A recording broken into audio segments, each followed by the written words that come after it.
பொருந்தாத கூட்டணியை அவர்கள் வந்து திமுகவோட தான் பயணிக்கிறாங்க. இப்போ பார்த்தீங்கன்னா 28+1 அப்படின்ற மாதிரியான தொகுதிகளை அவர்களுக்கு ஒதுக்கியிருக்காங்க. ஒரு பேச்சுக்காக தான் இன்னைக்கு வேறு வழி இல்லாமல் ஒரு இந்த தேர்தலை நம்ம சந்திக்க வேண்டும் என்ற ஒரே காரணத்தினால தான் வந்து 2 பேரும் சேர்ந்திருக்காங்கன்றது 2 தலைமைக்கும் தெரியுது, 2 தொண்டர்களுக்கும் தெரியுது. இப்போ விஜய் வந்து கிரிமினல் அப்படின்ற உடனே ஏறக்குறைய அந்த ஒரு லெவரேஜ் வந்து காங்கிரஸ் கிடைக்கல. இப்போ தாவேக்கால போய் நிற்க முடியாது. இன்னைக்கு கூட செங்கோட்டையன் அவர்கள் வந்து இதெல்லாம் கிட்டத்தட்ட வெக்கமே இல்லாமல் பேசியிருக்காருன்னு சொல்ல முடியும். அவருடைய வயசுக்கு, அவருடைய அனுபவத்துக்கு, அவர் வைத்த பதவிகளுக்கு இப்படிலாம் அவர் பேசுகிறாங்கன்றது அவருடைய விதின்றது வைங்களேன்.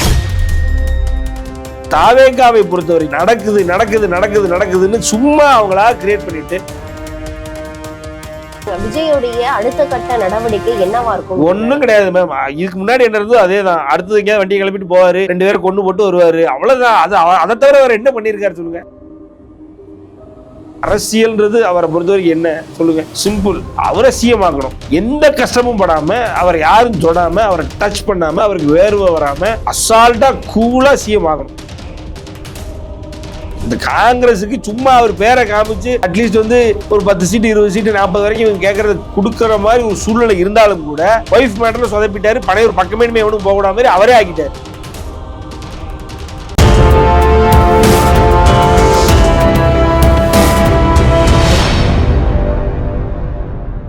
யூத்தமிழ் நேயர்களுக்கு வணக்கம். நான் உங்கள் பிருந்தா சங்கர். இன்று நம்மோடு சிறப்பு விருந்தினராக இணைந்திருப்பது அரசியல் விமர்சகர் சத்யன் ராமசாமி அவர்கள். வணக்கம் சார். வணக்கம். இப்போ பார்த்தீங்க அப்படின்னா திமுகவில் பொருந்தாத கூட்டணியாக காங்கிரஸ் வந்து இப்போ இருக்கிறாங்க அப்படின்றது நமக்கு வெளியே தெரியுது. இதற்கு முன்பு பல காணொலிகளில் பல்வேறு பேர் வந்து சொல்லியிருக்காங்க, கண்டிப்பாக திமுகவை விட்டு காங்கிரஸ் வந்து வெளியேறும், அப்படி வெளியேறினா திமுகவுக்கு கடுமையான லாஸ் வந்து ஏற்படும் அப்படின்ற மாதிரியான விஷயங்கள்லாம் நம்ம பேசியிருந்தோம். இப்போ பொருந்தாத கூட்டணியாக அவர்கள் வந்து திமுகவோட தான் பயணிக்கிறாங்க. இப்போ பார்த்தீங்கன்னா 28+1 அப்படின்ற மாதிரியான தொகுதிகளை அவர்களுக்கு ஒதுக்கியிருக்காங்க. இது 2026 தேர்தல் களத்தில் எந்த மாதிரியான இம்பாக்ட் ஏற்படுத்தும் நீங்க நினைக்கிறீங்க சார்? நம்ம 2026 தேர்தல் களம் வந்து அதிமுகவுக்கு தான் இன்னும் சாதகமாக இருக்கு மேம்.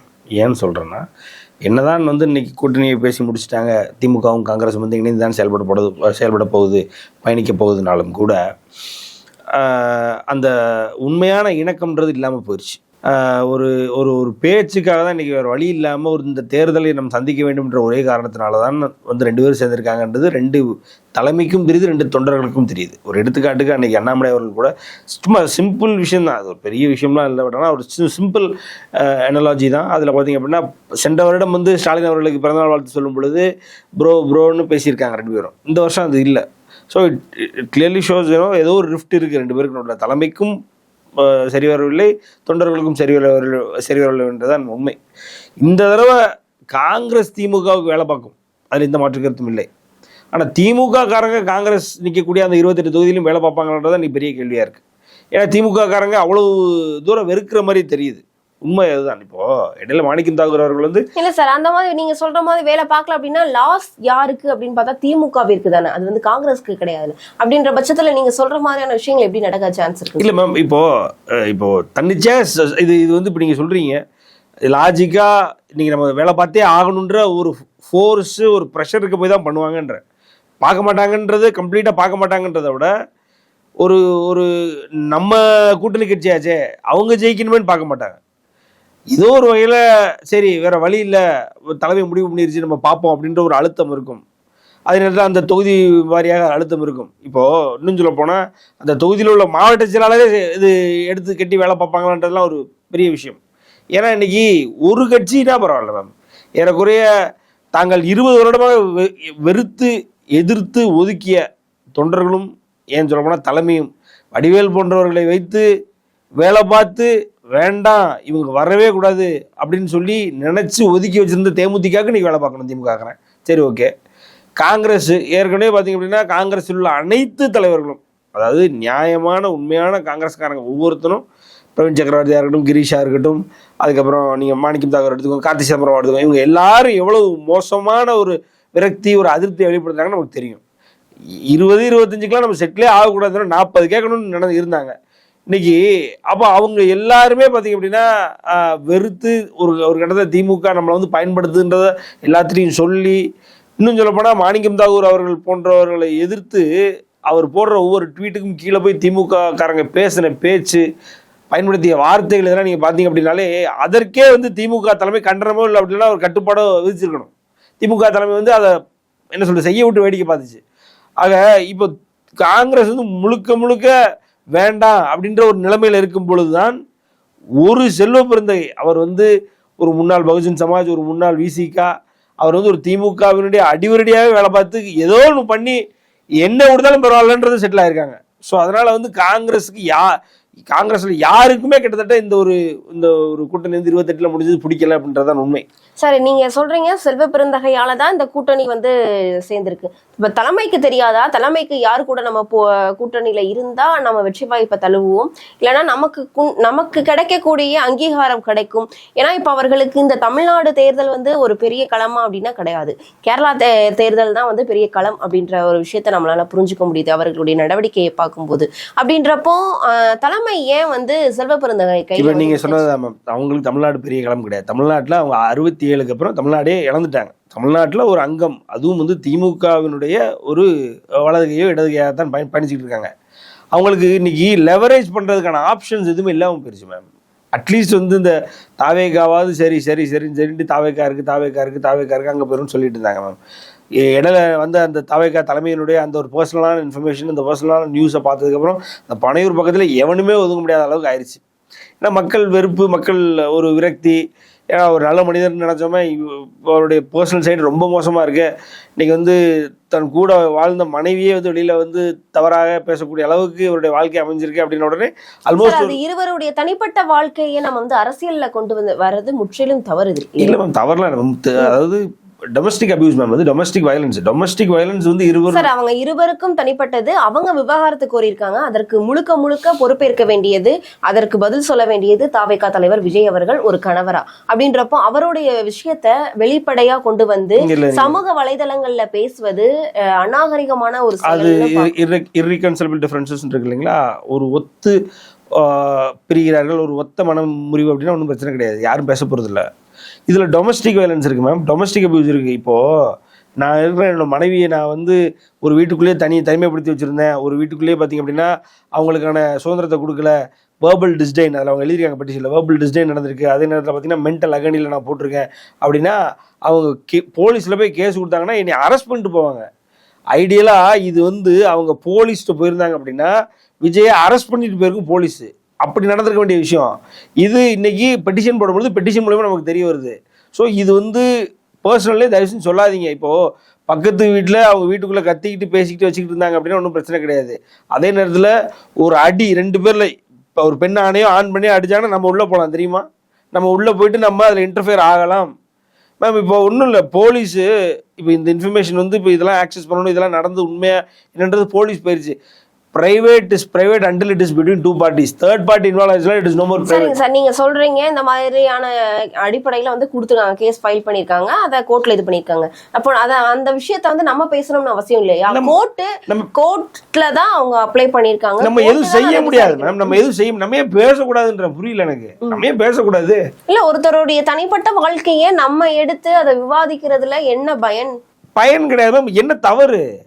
நான் பாட்டுக்கு எனக்கு தெரிஞ்ச ஒரு விஷயத்த உங்களுக்கு சொல்கிறேன். இதில் என்ன இருக்குது? இல்லை நம்ம இதில் நான் போய் இதில் போய் 2 பேருக்கு நடுவில் பஞ்சாயத்து பண்ண போகிறோன்னா, இல்லை அவங்க 2 பேத்துக்கும் இதான் அவங்க இப்படி தான் இருக்குன்னு சொல்ல போகிறோம், அதெல்லாம் இல்லை மேம். நம்ம just talking about it and it is a clear case of என்ன சொல்கிறது, டொமஸ்டிக் அபியூஸ், டொமஸ்டிக் வயலன்ஸ். ஒரு பெண்ணுக்கு எதிரான தன்னுடைய கணவனுடைய ஒரு என்ன சொல்கிறது துயரம். இன்னும் அதுக்கு அவங்க என்ன சொல்கிறாங்க மேம், அதாவது கிளியர் கேஸ் ஆஃப் இது illicit ரிலேஷன்ஷிப்லேயே பார்த்தீங்க அப்படின்னா it is a forgery ma'am. அவங்க அது வக்கீல் முன்னாடி லீகல் கவுன்சில் முன்னாடி விஜய் வந்து ஒரு ப்ராமிஸ் பண்ணுறாரு, என்னன்னா அதில் எந்த illicit ரிலேஷன்ஷிப் அப்படின்னு சொல்கிறாரு. அதுக்கப்புறம் அது கண்டினியூ பண்ணியிருக்காரு. So it is clear case of forgery. இது ட்ரஸ்ட் இஷ்யூஸ் நிறைய இருக்குது. இதெல்லாம் கிரிமினல் வர வேண்டியது ma'am. Vijay is criminal. So அப்படிங்கும்போது நம்ம will come back to our discussion. இப்போ விஜய் வந்து கிரிமினல் அப்படின்ன உடனே ஏறக்குறைய அந்த ஒரு லெவரேஜ் வந்து காங்கிரஸ் கிடைக்கல. இப்போ தாவேக்கால போய் நிற்க முடியாது. இன்னைக்கு கூட செங்கோட்டையன் அவர்கள் வந்து இதெல்லாம் கிட்டத்தட்ட வெக்கமே இல்லாமல் பேசியிருக்காருன்னு சொல்ல முடியும். அவருடைய வயசுக்கு, அவருடைய அனுபவத்துக்கு, அவரை வைத்த பதவிகளுக்கு இப்படிலாம் அவர் பேசுகிறாங்கன்றது அவருடைய விதின்றது வைங்களேன். எங்களை வச்சு தான் இன்னைக்கு 3 சீட்டு கூட வாங்கிட்டாங்க காங்கிரஸ் அப்படின்றாங்க. ஆனா காங்கிரசினுடைய தலைமை கண்டிப்பா அது உண்மையும் கூட அது இல்ல. எப்படி ஏன்னா, உண்மைன்றீங்க இல்ல நீங்க? சார், விஜய் அதாவது அவர்கள் விஜய் தான் சொன்னாங்க ஆட்சி அதிகாரத்துல பங்குன்னு சொன்ன இதுதான் இப்ப காங்கிரஸ்ல பெரிய அளவு 2006ல இருந்து திரும்ப அதை பத்தி பேசிட்டு இருக்காரு. சார் அவர் வந்து பெரிய 2006 இதை அளவுல எல்லாரும் வலியுறுத்தல பேசினது பேசியிருக்காங்களே மேம். 2006ல இருந்து திருமாவளவன் பேசியிருக்காரு, ஜெயலலிதா அவர்கள் அதை பத்தி பேசியிருக்காங்க, எத்தனை பேர் அதை பத்தி பேசியிருக்காங்க. இன்னைக்கு இவர் இந்த எலெக்ஷனுக்கு இவர் பேசிட்டு இருக்காரு. அவரு சொல்லி 1.5 வருஷம் ஆகுது மேம். யாராவது அவரை மதிச்சு அங்க போனாங்களா? அவரு யாராவது நம்மளை மதிச்சு வருவாங்க, இப்படி சொன்னாதான் வருவாங்கன்னு ஆசை வார்த்தை காட்டினார். யாரும் போகல அவர் மதிச்சு. அதனால இப்படி ஆயிடுச்சு. என்னன்னா ஒண்ணும் இல்ல, சரி 25 தொகுதியிலிருந்து 28 தொகுதி வாங்கினது வந்து அதற்கு காரணம் தாவேக்காதான் அப்படின்னு தாவேக்கா காரங்க தான் சொல்றாங்க. ஆனா நீங்க காங்கிரசினுடைய தலைமை, இங்க தமிழக தலைமை இல்ல இந்திய தலைமை யார் எடுத்துக்கிட்டாலும் கூட செல்வபிரதே இது ரொம்ப கிளியரா சொல்றாரு. எங்க இருந்து எனக்கு எந்த ஒரு டிரெக்ஷனும் வரல தாவேக்கா கூட பேச சொல்லி, தாவேக்கா கூட இளைமறைக்காகவோ இல்லை நேராகவோ போய் பேச சொல்லி யாருமே எனக்கு சொல்லன்றாரு. அதே மாதிரி இந்தியா லெவலில் இருக்கக்கூடிய தலைமையை யாரும் வந்து நாங்கள் தாவேக்காவினுடைய தலைவரை சந்தித்தோம், வச்சோம், பார்த்தோம், பார்க்க போகிறோம், எதுவுமே நடக்கலை. இந்த தாவேக்காவை பொறுத்த வரைக்கும் நடக்குது நடக்குது நடக்குது நடக்குதுன்னு சும்மா அவங்களா கிரியேட் பண்ணிட்டு மீடியாவில் உங்களை போட்டு ஜேர்னலிஸ்ட்டு ஒரு சில பேர் வந்து வியூஸுக்காகவும் அதுக்காகவும் சும்மா அது ஏதோ தாவேக்காவை சுற்றியே நடக்கிற மாதிரி இன்னைக்கு இப்பவும் பாருங்க. இன்னைக்கும் என்ன சொல்கிறாங்க, பாமகவினுடைய ஐயா ராமதாஸ் அவர்களுக்கு வேற வழி இல்லை. இப்போ அதிமுகவில் அவரை வந்து கூட்டணி போக விட மாட்டாங்க, அதுக்கு காரணம் அன்புமணி. அதே மாதிரி திமுக கூட்டணி போகக்கூடாதுன்றாங்க, அதுக்கு காரணம் விசிகா. அதில் 2 மிகப்பெரிய கூட்டணியிலும் முட்டுக்கட்டையாக 2 கட்சிகள் இருப்பதனால் அவர் வந்து தயாபுரத்திலிருந்து கிளம்பி பனையூருக்கு போய் விஜய் அவர்களை சந்தித்து விஜய் கால் விழுந்து ஆசீர்வாதம் வாங்கி அவர் வந்து 4 சீட்டு வாங்க போறாராம். இது இன்னைக்கு சொல்லிட்டு இருக்காங்க. இன்னொரு 10 நாள் இதை சொல்லுவாங்க. நடக்கட்டுமே, நடந்ததுக்கு அப்புறம் பத்தி பேசுவாங்க. சார் இப்போ நீங்க சொல்லுங்க, விஜயோடைய அடுத்த கட்ட நடவடிக்கை என்னவா இருக்கும்? ஒன்னும் கிடையாது மேம். இதுக்கு முன்னாடி என்ன இருந்தோ அதே தான். அடுத்தது எங்கேயாவது வண்டியை கிளப்பிட்டு போவாரு, 2 பேரும் கொண்டு போட்டு வருவாரு, அவ்வளவுதான். அதை தவிர அவர் என்ன பண்ணியிருக்காரு சொல்லுங்க? அங்க போயிட்டு ஸ்டாலின் சார், ஸ்டாலின் அங்கிள் ஏதாவது சொல்லிட்டு இருக்க போறாரு. அங்க போயிட்டு அதாவது ஒரு 20 வருஷத்துக்கு முன்னாடி சீமான் அவர்கள் பேசினதோ, 10 வருஷத்துக்கு முன்னாடி அண்ணாமலை அவர்கள் பேசினதோ, கிட்டத்தட்ட 2020 அப்புறம் அண்ணாமலை அவர் ஆக்டிவ் பாலிடிக்ஸ்ல இருக்காரு. 5 வருடங்களுக்கு முன்னாடியிலிருந்து அண்ணாமலை என்ன பேசிட்டு இருக்காரோ அதை பூரா காப்பி அடிச்சு இவங்களுக்கு இவர் ஸ்டைல்ல எதுகை முனையில இந்த படத்துல பஞ்சு அடிப்பாரு அந்த மாதிரி 2-3 பஞ்சுகள் அடிச்சுட்டு அதே நேரத்தில் வர்ற வழியில விட 2 பேரை காரை வச்சு கீழே அடிச்சு தள்ளிட்டு போகும்போது அவனை பூரா ஹாஸ்பிட்டலில் போட்டு அவங்களை கண்டுக்கிடாம அதே மாதிரி தான் சுத்திட்டு இருக்க போறாரு. அவருக்கு அரசியல்ன்றது அவரை பொறுத்த வரைக்கும் என்ன சொல்லுங்க? சிம்பிள். அவரை சிஎமாக்கணும். எந்த கஷ்டமும் படாம, அவரை யாரும் தொடாம, அவரை டச் பண்ணாம, அவருக்கு வேர்வை வராம, அவர் வந்து எந்த வகையிலும் யாரும் கேள்விகள் எதுவும் எழுப்பாம அசால்ட்டா கூலா சிஎம் ஆகணும். அதற்கு எல்லாரும் தயாரா இருக்கீங்களா? ரைட்டு, நான் வந்துட்டேன், உங்க விஜய் வந்துட்டேன், உங்க விஜயமா வந்துட்டேன், நான் தான் நல்ல ஸ்டாலின் சாரோட நான் தான் பெட்டரு, எங்க கட்சி தான் தூய சக்தி, மற்ற எல்லாரும் தீய சக்தி, மற்ற எல்லாரும் ஊழல் சொல்லக்கூடிய ஒரு விஷயம் தானே. அப்படி பார்த்தா அதிமுகலையும் அந்த மாதிரியான விஷயங்களை சொல்றாங்க. திமுக வந்து தீய சக்தி, நம்ம தான் வந்து இந்த சொன்ன விஷயங்கள்லாம் நம்ம நிறைவேற்றிருக்கோம் அப்படின்னு எல்லாரும் அவங்களுக்கு கிரெடிட் டுவர்ட்ஸ். மேடம் இப்போ அதிமுக சொல்லுதுன்னா அவங்களுக்கு அரசியல் அவங்களோட பிரசன்ஸ் இருக்கு. இன்னைக்கு 2026 அதிமுக ஜெயிக்கிறதுக்கான வாய்ப்புகள் தான் நிறைய இருக்கு. அதிமுக வந்து கிட்டத்தட்ட 54 ஆண்டு கால அரசியலில் கிட்டத்தட்ட 32 வருடம் வந்து ஆட்சியில் இருந்த கட்சி. அதிமுகவுடைய சாதனைகள் எப்படி, அதிமுகவுடைய தலைமை எப்படி, அதிமுகவுடைய மக்கள் பணி எப்படி, இவர் என்ன பண்ணாரு? மற்றவங்க மாதிரி இவரும் பேச போறாருன்னா இவர் எதுக்குன்றேன். 2வது மற்றவங்க என்ன உண்மையில பண்ணியிருக்கான்னு நமக்கு இருக்குல்ல. இவர் என்ன பண்ணியிருக்காரு நமக்காக? ஒண்ணுமே இல்லை. வந்து கிட்டத்தட்ட 50 ஆயிடுச்சுன்னு நினைக்கிறேன். ஆனால் இவரு கூட சொல்லிட்டு போனாரு நினைக்கிறேன். ஜெயக்குமார் யாரோ சொல்லிட்டு போனாங்க, இவர் ½ செஞ்சுரி அடிச்சிட்டாரு, இன்னொரு ½ அடிச்சிட்டாருன்னு செஞ்சுட்டு முடிச்சிருவாரு அப்படின்னாங்க. இவர் 50 பேர் கொண்டு போட்டதை தவிர தாவேக்காவினுடைய தலைவர் விஜய் அவர்கள் செஞ்ச சாதனை என்ன சொல்லுங்க? ஒண்ணுமே கிடையாது. எல்லாரையும் ஊழல் கட்சிட்டாரு. அந்த ஊழல் முட்டாள்தனமா இருக்கிறதுக்கும் அதனால அங்க இருக்கக்கூடிய தலைவர்களை நம்ம குற்றம் சொல்வதற்கும் என்ன ஒரு விஷயம் இருக்குன்னு நீங்க நினைக்கிறீங்க? புரியல மேம். மக்கள்னு சொல்லாதீங்க. அங்க மக்கள் யாரும் அவரை பார்க்க போகல. அங்க போனது எல்லாரும் யாரு? விஜய பார்க்க போகணும் அப்படின்னு சொல்லி விஜயனுடைய ரசிக மனப்பான்மை கொண்டவர் விஜய் ரசிக்கணும்னு சொல்றாங்க. ரசிகர் மனப்பான்மையிலே போனதாக இருக்கட்டும், யாருடைய தவறு அப்படின்னு தான் மேம். எத்தனை நடிகர்கள் கட்சி ஆரம்பிச்சிருக்காங்க மேம்? எத்தனை நடிகர்கள்? இவ்வளவு சாவு எங்கேயும் வந்தது இல்லைல்ல. அப்ப இங்க இதனாலதான் முழுவதுமாக தற்குறிகள் இன்னொரு வார்த்தையை பயன்படுத்தி பேசுறாங்க. எதுக்கு சொல்றாங்க? கம்ப்ளீட்டா அவர்கிட்ட இருக்கிறது ஃபுல்லா மூளையே இல்லாதன்றதால பேசிட்டு இருக்காங்க. இல்லைன்னா ஏன் பேச போறாங்க அப்படின்றது இருக்கு இல்லையா? இப்போ எம்ஜிஆர் அவர்கள் வந்து கட்சி ஆரம்பிக்கும் பொழுது இதே வத்தலகுண்டு ஆர்வம்னு ஒருத்தர் இறந்தார் திண்டுக்கல்ல. அவருடைய இடைத்தேர்தல் நடக்கும்பொழுது இடைத்தேர்தலுக்கு எம்ஜிஆர் பயணம் பண்ணி இங்கிருந்து அங்கே போகும்பொழுது இதே மாதிரி பெரும் கூட்டம் கூடியது. ஒரே ஒருத்தர் தான் இறந்தார். அவர் பேர் திண்டுக்கல் ஆர்வம். அவருடைய வீட்டுக்கு சென்று அவரை சந்தித்து எம்ஜிஆர் அவர்கள் வந்து அவங்க அம்மா காலில் விழுந்து, நிறைமாத கர்ப்பிணியாக இருக்கும் அவருடைய மனைவி வந்து ஆற தழுவி, இனிமே உங்களுக்கு நான் எல்லாத்தையும் பார்த்துக்கிறேன் அப்படின்னு சொல்லி அதை he made sure for the next 10 years use taking care of the family. Vijay இது பண்ணுவாரா? விஜய் இது பண்றாரா? பண்ணிருக்காரு. எங்க பண்ணிருக்காரு மேம்? இன்னைக்கு அந்த ஒரு பையன் ஹாஸ்பிட்டல் இருக்கிறான், 2 லட்ச ரூபா அவங்க அப்பா அதை கட்டியிருக்கன்றாரு.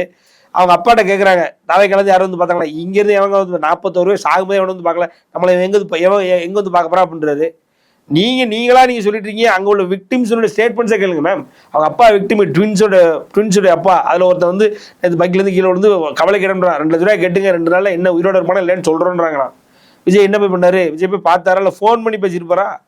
ரைட்டுங்களா? அதனால மேம் 41 பேரை வந்து அவர் பண்ணாருன்னா நம்ம கொடுத்த ப்ரெஷர் எப்படி அதுக்கு சார்? இருந்தாலும் இவ்வளவு விஷயங்கள் நீங்க அவர் மேல குற்றச்சாட்டு சொல்றீங்க, அதையும் மீறி விஜய் அவர்கள் நான் வருவேன் அப்படின்றத ரொம்ப கான்ஃபிடன்ட் வந்துட்டு போறாரு மேம். எத்தனை பேர் வந்திருக்காங்க? தமிழ்நாடு அணியே நாங்க தான் அப்படின்ற மாதிரியான விஷயங்கள்லாம் நேற்று பேசி அவர் சும்மா சொல்லிக்கிட்டு இருப்பாரு மேம். இதெல்லாம் வந்து படத்துல அவர் ஏற்கனவே பேசின பஞ்ச் டைலாக் தான். அது என் பேச்ச நானே கேட்க மாட்டேன், வைக்க மாட்டேன், அது இதுன்னு அவர் சொல்லாத வசனங்கள் இல்லை.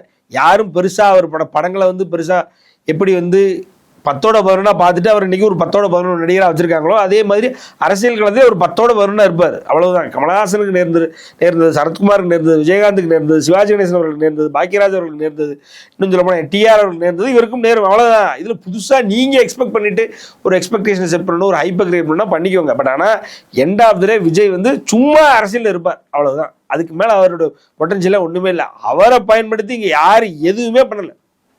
இந்த காங்கிரஸுக்கு சும்மா அவர் பேரை காமிச்சு அட்லீஸ்ட் வந்து ஒரு 10 சீட்டு 20 சீட்டு 40 வரைக்கும் இவங்க கேட்கறது கொடுக்குற மாதிரி ஒரு சூழ்நிலை இருந்தாலும் கூட ஒய்ஃப் மேட்டரில் சொதப்பிட்டாரு. பழைய ஒரு பக்கமே எவனும் போகக்கூடாத மாதிரி அவரே ஆக்கிட்டாரு. அப்புறம் அதுக்கப்புறம் ஆட்டோமேட்டிக்காக அந்த ஒரு டோர் மூடினதுனால இங்கே 25 சீட்டு எக்ஸ்ட்ரா முடிச்சுட்டாங்க. அவ்வளவுதான். இதுதான் உண்மை. இன்னைக்கு காங்கிரஸ் வேற வழி இல்லாம வேற தலை விதியே அப்படின்னு சொல்லி இன்னைக்கு திமுக கூட இருக்கு கூட்டணி. காங்கிரஸினுடைய தொண்டர்களும் வந்து இதை பெருசா வந்து ஒரு ஆர்ப்பரிப்புடன் ஏற்றுக்கொள்ளவில்லை. திமுகவினுடைய தொண்டர்கள் இந்த 28ல அவங்களுக்கு வேலை பார்க்கணுமே, இந்த 28 தொகுதி நம்ம கையை விட்டு போயிருச்சு அப்படின்னு தான் நினைக்கிறாங்க. இன்னும் உங்களுக்கு சொல்ல போனா திமுகவினுடைய மிக முக்கிய சமூக ஆர்வலர்கள், சமூக ஊடக செயல்பாட்டாளர்கள் எல்லாரும் காங்கிரஸ் இல்லா சட்டமன்றம்னு எழுத ஆரம்பிச்சிட்டாங்க தெரியுமா? திமுகவினுடைய மிக முக்கிய சோசியல் மீடியா இன்ஃப்ளூயன்சஸோ சோசியல் மீடியாவில் பிரசன்ஸ் இருக்கிறவங்களோ எல்லாரும் என்ன எழுத ஆரம்பிச்சிட்டாங்கன்னா காங்கிரஸ் இல்லாத சட்டமன்றத்தை உருவாக்குவோம் அப்படின்னு எழுத ஆரம்பிச்சிட்டாங்க. அதுக்கப்புறம் வேற வழி இல்லாம திணிக்கவும் வேற வழி இல்லாம வேலை பார்ப்பாங்க சார். ஆனா வந்து இப்போ நிறைய பேர் வந்து பேசினாங்க, திமுகவால காங்கிரஸ்க்கு ஒரு சில எம்எல்ஏக்கள் தான் அதுவும் தமிழ்நாட்டுல. ஆனா காங்கிரஸால திமுகவிற்கு ஆட்சியே அப்படின்னு சொல்றாங்க. அந்த ஆட்சியை வந்து விடக்கூடாது அப்படின்றதுக்காக தான் அவர்களை வந்து இவ்வளவு. அதுதான் காங்கிரஸ் திமுகவுக்கு வேலை பார்க்க தயார், திமுக காங்கிரஸ்க்கு வேலை பார்க்க தயார்ன்றதான் இங்க கேள்வியே. சோ காங்கிரஸ் நீங்க இல்ல சார், காங்கிரஸ் போயிடுச்சுன்னா ஆட்சியே கிடையாதுன்னு சொல்றாங்க. உண்மைதானே மேம்? 28 தொகுதி மேம், 28 தொகுதியில 10,000 ஓட்டுக்குள்ள தான் திமுக ஜெயிச்சது. அந்த 10,000 ஓட்டும் காங்கிரஸோட ஓட்டு. அந்த காங்கிரஸ் வெளியே போகும் பட்சத்தில் அந்த 10,000 ஓட்டும் குறையும் பட்சத்தில் ஆட்டோமேட்டிக் 28 தொகுதியில் தோத்து போனா இப்பவே ஸ்டாலின் அவர்களுக்கு ஒண்ணு கிடையாம போயிடும். as we speak இந்த சட்டமன்றத்தையே கலைச்சிடலாம். அந்த மாதிரியான ஒரு நிலைமையில தான் திமுக இருக்கு. ஆனா திமுகவுக்கு அது நல்லா தெரியும். இருந்தாலும் 40 சீட்டு கொடுக்கல. ஏன் கொடுக்கல? ஏன்னா காங்கிரஸ்ல பார்கெனிங் பவர் கிடையாது, காங்கிரஸ்ல சரியான தலைமை கிடையாது. காங்கிரஸ்ல காங்கிரஸ்னு இருக்கு, திமுக காங்கிரஸ்னு இருக்கு. அதுதான் நான் வைக்கக்கூடிய குற்றச்சாட்டு. காங்கிரஸ் உண்மையான காங்கிரஸ்ல இருக்கா? திமுக தான் வேணும்னு நினைக்கிற, திமுக தான் பெருசு, திமுக தான் டாமினன்ட், அவன் தான் நமக்கு மாஸ்டர் நினைக்கிற காங்கிரஸ்காரனும் இருக்கான். ஏறக்குறைய செல்வ பிறந்தவர்கள் அப்படிப்பட்ட ஒரு காங்கிரஸ்காரர். அதுதான் பிரச்சனையே. என்ன ஆனாலும் பரவாயில்ல நான் திமுக கூட தான் இருப்பன்றதுல அவர் எவ்வளவு ஒரு மன உறுதியோட இருந்தார். எந்த ஒரு இடத்துலயாவது நான் வந்து போய் பார்கெயின் பண்ணி என்னுடைய கட்சியான காங்கிரஸுக்கு ஒரு 4 சீட்டு கூட வாங்கன்னு அவர் எங்கேயாவது பேசினாரா?